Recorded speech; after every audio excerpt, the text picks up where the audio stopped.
Hello everybody, welcome back to the KotLC Fanbase. My name is Austin and today we have another KotLC video for you all. Today's KotLC video is going to be my KotLC honest review of the series. This will entail KotLC Book 1 all the way to Unlock, so I'm going to be reviewing everything that there is KotLC. Now, like I said, this is going to be an honest review. I can obviously say this is my favorite series ever. It's so perfect, but there are some flaws that I have seen in a lot of the later books, but there are also a lot of great moments and high points in the book. So I will be diving into all of that in this video. But before we hop in, if you haven't seen already, make sure you guys check out Troy's KotLC music video he just posted on Saturday. He took so much time into making that, so make sure you guys check that out. Also, make sure you guys drop a like down below if you guys love this series as much as I do. And also comment down below, write down your review of this book series and give us a rating out of 10 out of this book series. I would love to see you guys' opinions on this, and I hope to read and reply to each and every one of you.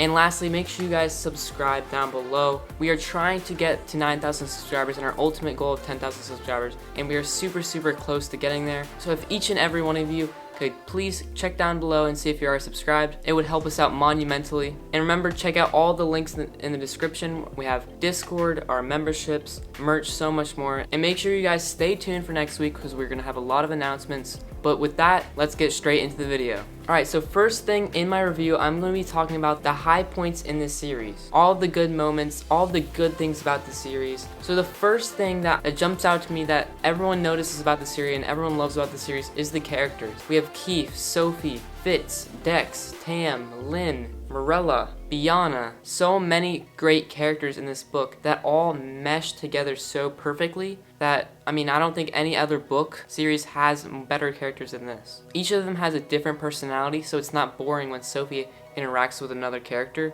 And I feel like in every book there's new characters being introduced. Like Steen is getting more page time. We also see Glimmer getting more page time. So I think that Shannon's doing a great job kind of equalizing page numbers between characters. And I know that some characters are lacking in page time, but I think she does a great job with how many characters she has. And you have to admit that Shannon did a great job in these characters because every one of them stands out. The next thing I really enjoyed about this series, and I hope continues into the next book, is the abilities. I really enjoyed the abilities in this book, and I think that is probably one of my favorite parts of this book. Without abilities in the series, I just don't think I would read it. Being able to see Sophie with all these powerful abilities such as reading minds through telepathy, or enhancing somebody with her enhancer ability, or seeing Keith's ability to read emotions, and Lynn be able to control water, and all these amazing abilities, which like I always love to think about, like what would happen if I had these abilities. And I just think that it opens up to a big room of imagination for Shannon to actually have these awesome battles between the Black Swan and Never Seen with all these cool abilities. And I just love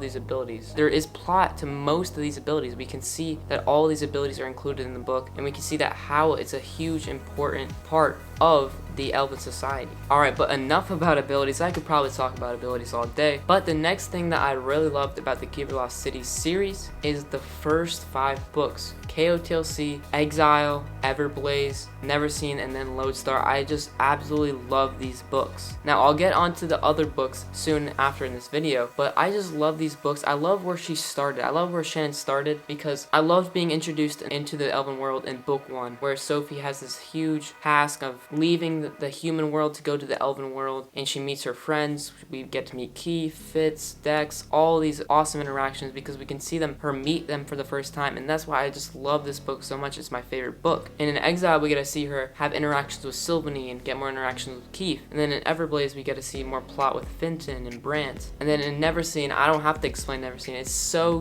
good. It's probably my first or second favorite book. But just seeing them at the lvshberry hideout, hopefully I pronounced that correctly. But I just loved these 4 books. And then the Lodestar Following is also an amazing book. I just think that the introduction of characters was amazing. The plot was amazing. And I felt like there was a lot of turning points between the Black Swan and Never Seen. I felt like it was just a great story up until books 1 through 5. And now you must be asking me, like, what about the books 6 through 8.5? Now, this is kind of be the part of the video where I kind of state my dislikes, because I feel like I have a lot more dislikes in books 6 through 8.5 than book books 1 through 5. Now, first off, we have Nightfall. Nightfall, I think, is a great book, and I think that a lot of people rank that as #1 for themselves, which I've seen in a lot of comments and in polls that we post on our YouTube channel. But for me, I really did not like Nightfall. I felt like it was a too depressing tone for a book that is kind of targeted towards middle schoolers. I felt like it was way too depressing, and it just had too much of a sad tone, where all these other books were like about being hopeful and about, you know, trying to gain information about the Neverseen, but this one was just super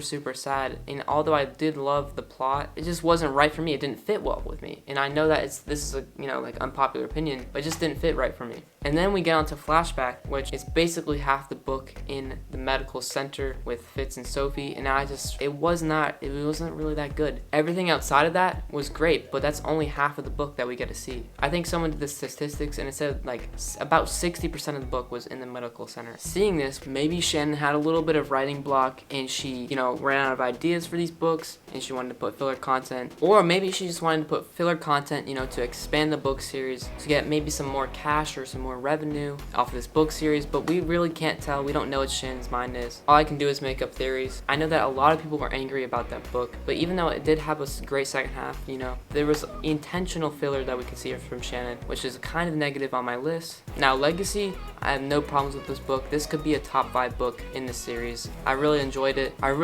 Although there was just too much emphasis on the love triangle. I think that we need to return back to the Keeper Lost Cities, Black Swan vs. Neverseen plot, rather than do this, you know, filler love triangle, which I don't really know. Like, I mean, that's not on my mind when I think about KotLC. I just want that action between the Black Swan vs. Neverseen. All the abilities, all the battles, that's what I want to see. Not really the love triangle. That's a little bit of a negative in that book. And then in Unlocked, I did really enjoy the novella, but it was just way too short. If you're spending a whole year in a book, man, make the book really long. Make the book, you know, over 600 pages. That's what I wanted to see. Maybe like 600 to 700 pages. It was just too short. The guide, I couldn't even finish reading it. I make videos on Keeper Lost Cities. I know all this information. It would be good to read, for example, right before book 9 comes out, because we haven't got a new book in 2 years. But right now, it wouldn't be really plausible to the story, although there is new information. But there is a lot of spoilers in there, which Jency's brother was named, which shows he might have an important part in the next book. I just think that the guide wasn't very necessary, and I would just rather a longer book, 8.5, including Keith's perspective, which I did really love. So to recap, the negatives about this book series that I thought was that there's a little bit too much filler content, too much love triangle content, and then just not enough page time concerning the Black Swan vs. Neverseen. I do like the twist of Keith leaving, although I don't really like want to see him leave. I think that might be a good twist for the next book, and hopefully we can see maybe like a journey to find Keith. But I think that a lot of these later books haven't been up to par to the first original KotLC book or the Neverseen book, so I just think I would love to see one of those books kind of have similarities. Alright, so with all that discussion of what I loved and the things that I didn't really enjoy, now we can combine them together and give a KotLC series rating. So I did find a lot more positives about the book than negatives, but there are just some major factors that need to be fixed in this next book. So right now, I'm going to be putting this book series as an 8.8. If this next book can really bring new fresh ideas, focus on that main plot, we can see that new ideas, and with Searching for Keith, I would love to see this book go to a series rating of an A, of a 9 out of 10. For right now, we just need that one book to get us back into the spirits of like the good KotLC books, so that's what I'm going to be rating it. Alright, so that is my rating. Let's get into the outro. Alright guys, thank you for watching my review of the KotLC series. I hope you guys saw some of my points and why I gave this book a series an 8.8. It could be a little bit better, and I'm hoping for these improvements in the next book, which I hope that Shannon can do better on, given that she has a lot more time on this book. If you guys enjoyed my KotLC honest review, make sure you guys drop a like down below. Also, why don't you guys drop down a comment with your honest KotLC reviews and your series rating. I would love to see what you guys have on your minds on the KotLC series, because I know that we all have lots of different opinions, and I would love to see all of them. And make sure you guys subscribe. We know that about 70% of you guys aren't subscribed. We would love to make that number grow, and we have been putting in a lot of hard work lately, and we would really appreciate it if you click that subscribe button. But with that, guys, make sure to check out all our links in the description. We got merch, channel memberships, and our Discord server, which you can interact with a bunch of KotLC fans. But that is it for today. I'll see you guys next week. Have a great rest of your day.